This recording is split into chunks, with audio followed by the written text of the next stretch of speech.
Hi, and welcome back. I'm Dr. Ellie Zarrabian, your host for the Mindfulness Awareness Program. In this vlog, I'm going to introduce to you meditating with children. In working with families, parents of young children, I often come across parents who seem rather overwhelmed with dealing with their toddlers. And often they ask me, how can I teach quietness or stillness or mindfulness to my child? If you have kids who are very rambunctious, hyperactive, or have even been diagnosed with ADD or ADHD, or if you have a child who is ill and may be in the hospital for an extended period of time, this would be a great opportunity for you to sit with your child and teach him or her how to meditate. It's a wonderful bonding experience for parent and child, but also has many other benefits for both for you and your child. So in the following segment, I'm going to interview Sintra, and she has a 6-year-old son, and she's been meditating with him for some time now. I hope you'll join me. Thank you.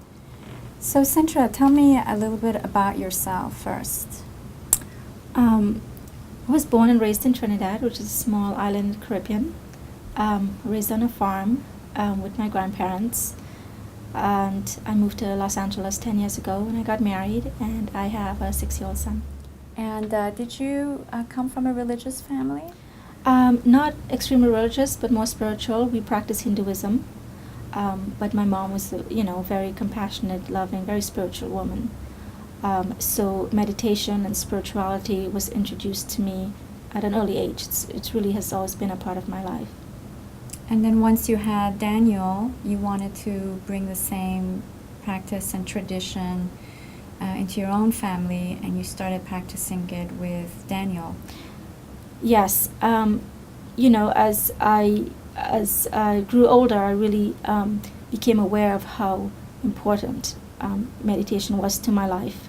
And so I wanted to teach Daniel that as well, to promote, his self-awareness, so he can be himself and not a follower. So he can face life with, the greater belief in himself, in his potential. And, that's really what I wanted for him to have a tool, to find a space where he can go to when he finds stresses or sadness in life. Okay, and how old was he when you first started to teach him? He was about 4 when he became interested. It's been introduced to him since he was a baby. He's seen me done it. I've talked to him about it.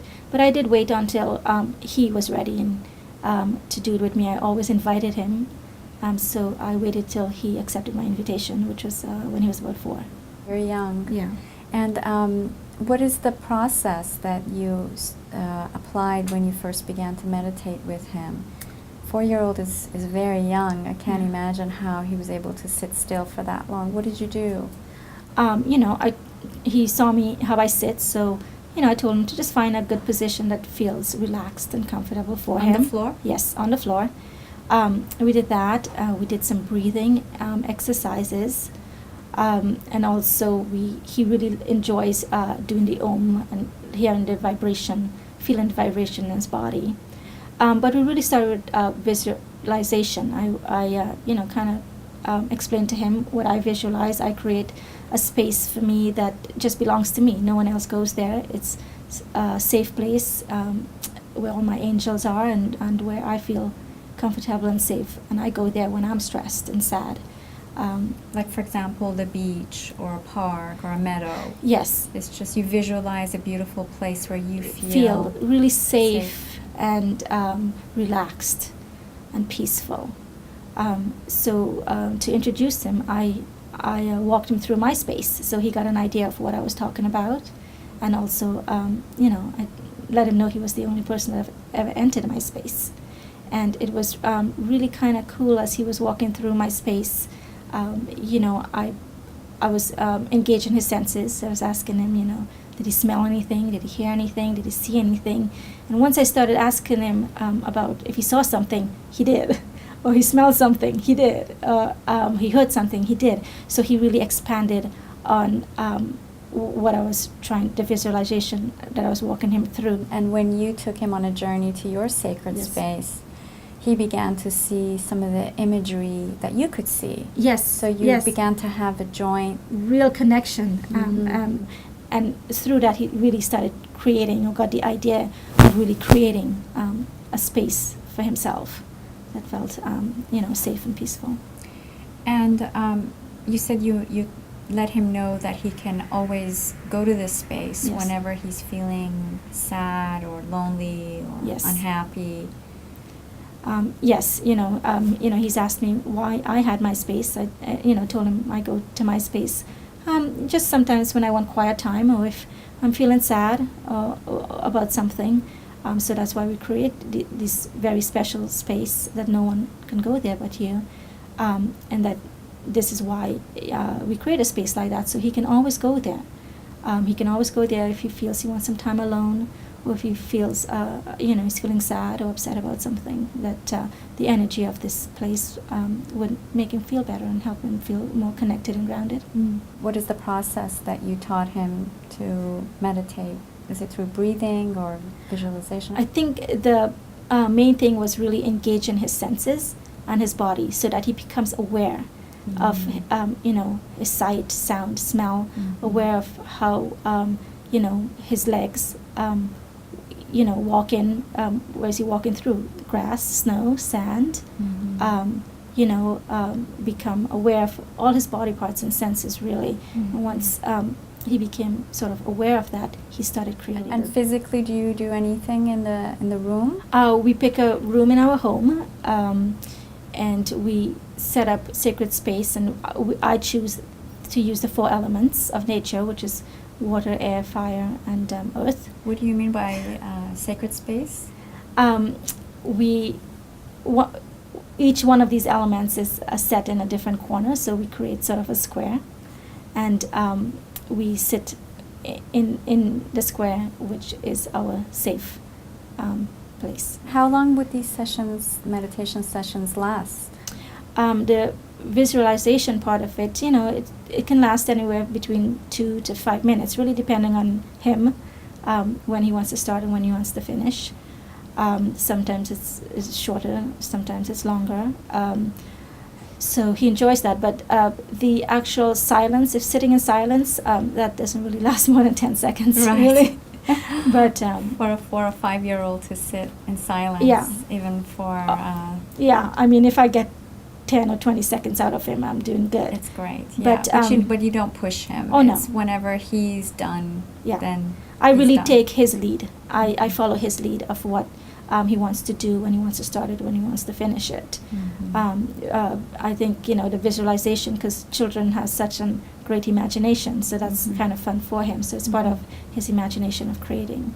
So that, we can go through that for a few minutes. But sitting in silence, no, we're working on that. Okay. And what do you think was the difference that you would see before the 2 of you would meditate compared to after you would meditate? By nature, Daniel is a calm child, but I do see him feeling more grounded and connected, because we do have tantrums and breakdown in our home, and so this helped both of us to really kind of take a breath and connect ourselves. And I find when I'm calm, he's calm, because children just feed off our energy and the environment. So you'd find that when you're getting irritated or kind of losing it, Yeah. and you feel like you want to yell or react, Yeah. instead you would sit down and initiate breathing together or meditating together, and as a result you would change, Yes. and then you would see him react differently to you afterwards. Yeah. Sounds like the 2 of you would be much more grounded. Yes, we both just self-awareness, just aware of our feelings, of what we're thinking, of each other. So we are able to resolve issues in a much calmer manner than, losing it and yelling and both getting frustrated and so forth. Has he told any of his friends that he meditates? He had one friend that came over and touched one of his rocks, and he's like, no, please don't touch that. That's for my meditation. And, his friend says, "What's meditation?" And he says, "I do it with my mom," And his friend had a blank look on his face, and that was kind of the end of it, though. Yeah.